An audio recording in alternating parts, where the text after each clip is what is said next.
All right, so get this. Someone sent us this conversation about Bitcoin, and it's wild.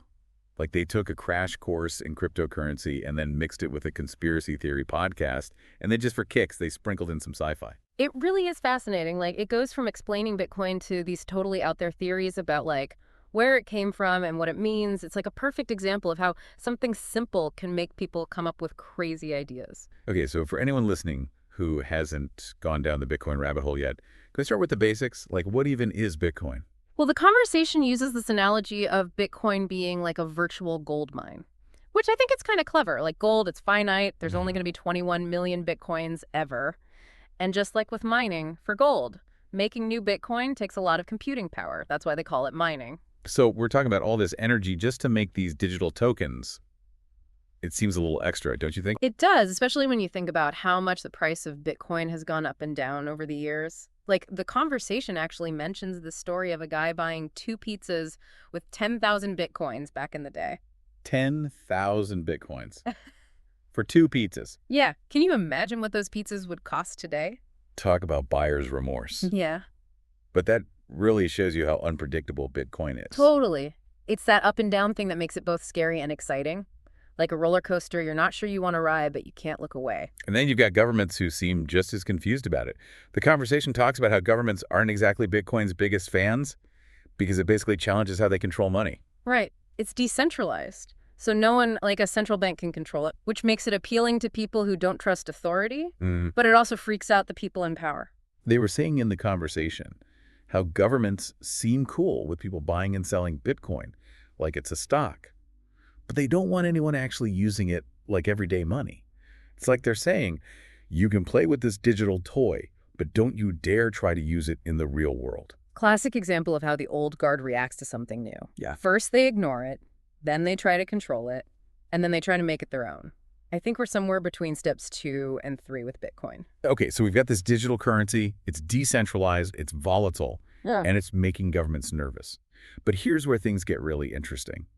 The conversation goes deep into the mystery of Bitcoin's creator, Satoshi Nakamoto. Oh, yeah. They come up with some pretty wild theories about who this Nakamoto person is. Everything from like a lone genius to some secret society like the Illuminati. They even suggest it could be an AI. An AI, hold on. Are they saying a supercomputer just decided to invent Bitcoin in its spare time? I know it sounds crazy, but it shows you how mysterious Bitcoin is. People want to understand it so badly that they're willing to believe anything. It's like a modern myth. The funny thing is, Bitcoin is supposed to be transparent. Everything's tracked on the blockchain. But we have no idea where it came from. It's like someone wanted it to be this big secret. Maybe that was the plan all along, create something so disruptive, so mysterious, that it would make people argue and speculate forever. Maybe the real Bitcoin is all the conspiracy theories. Okay, I think that's giving Satoshi a little too much credit. But I do like the way you think. That's what I love about this conversation. It makes you think about things in new ways, pushes you to question what you believe. So we talked about the basics, the volatility, the mystery man or AI behind it all. But let's get practical. What do they say about actually using Bitcoin? Like the pros and cons? Well, they cover both sides. They talk about how Bitcoin could be more stable than regular money because there's a limited supply, unlike the dollars and euros that governments can just print more of whenever they want. And they mention the security aspect. It's all digital and encrypted, and the fees are lower than using banks. Sounds like a dream. Where do I sign up? Not so fast. They also talk about the risks, like how transactions are irreversible. Once you send Bitcoin, it's gone. No takebacks. And there's the whole thing about losing your digital wallet password. There's no bank to call to reset it for you. And we can't forget about the illegal stuff. People using it for shady business. Right. It's this weird thing. It's supposed to be about freedom and empowering people, but it can be used for bad things too. It's like technology reflects us humans, the good, the bad, and everything in between. So it sounds like Bitcoin is a mixed bag, incredible potential, but also some real risks. So where does the conversation go from here? So from actually using Bitcoin, the conversation goes like full on philosophical.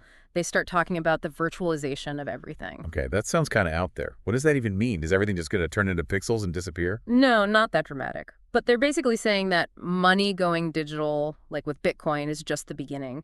They think eventually other stuff like property, food, even experiences will become more and more virtual. So it's not just about buying virtual clothes for your avatar in a video game. They're saying one day our whole lives could be like a video game. Yeah, that's the idea. Yeah. It's both kind of cool and kind of creepy. They even say this one line, money's virtualization is actually the virtualization of matter. It's like they think the digital world will eventually be more important than the real world. Whoa, hold on. That's getting a little too Matrix for me. I'm not ready to plug into a computer and live off algorithm-generated food just yet. I get it. But think about how much of our lives is already digital. We shop online, we're on social media all the time, we stream everything. True. Yeah.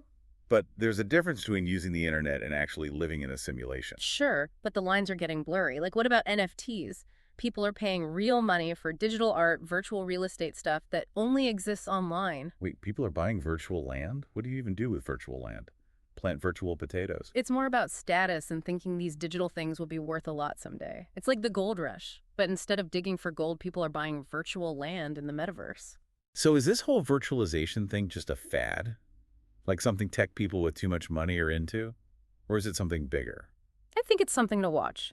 Even if you don't believe the crazy predictions, the way we live is changing. The digital world is becoming more and more a part of our real lives. So even if we don't end up living in a simulation, our lives are going to become more virtual. But what does that mean for us, like day to day? That's where it gets interesting. The conversation says instead of being afraid of this change, we should figure out how to make money from it. They use the example of the California gold rush. Oh yeah, they were saying the people who got rich weren't the ones finding gold. It was the people selling them the tools. Right. They're saying the real opportunity is in building this stuff for this new digital world. So instead of trying to get rich off Bitcoin, we should think about what tools and services people will need in this virtual world. Exactly. Think about all the problems people have online, security, privacy things being too hard to use. These are all things that need solutions. So it's not just about making cool gadgets or virtual experiences. It's about solving real problems, making the digital world a better place. That's the point. And we have to change how we think about it. We need to see the virtual world and the real world as connected, not separate. So instead of asking if this whole virtualization thing is real, we should ask how we can help make it a good thing. Exactly. And that leads to another interesting thing. They talk about the speaker's own experience with those automated trading systems. Are we talking about those Forex bots I keep hearing about? The ones that are supposed to make you rich while you sleep? That's the one. No, Right. don't go running out to buy one. This is just one person's story. And like with any investing, there are risks. Okay, so tell me, Right. what did this Forex bot guru have to say about making money in the digital world? Well, they said the key is to treat it like any other business. You need a good plan. You got to manage your risk. And you really need to understand the market. But these are bots, right? Yeah. Like lines of code making trades super fast. Doesn't sound like running a bakery. True, but the ideas are the same. You're setting up a system to do something automatically, whether it's baking bread or trading currency. But isn't that risky? What if the bot messes up and makes bad trades? You could lose all your money. That's why you have to test it and keep making it better. They were saying they're always tweaking their bots, changing the algorithms depending on the market and how it's performing.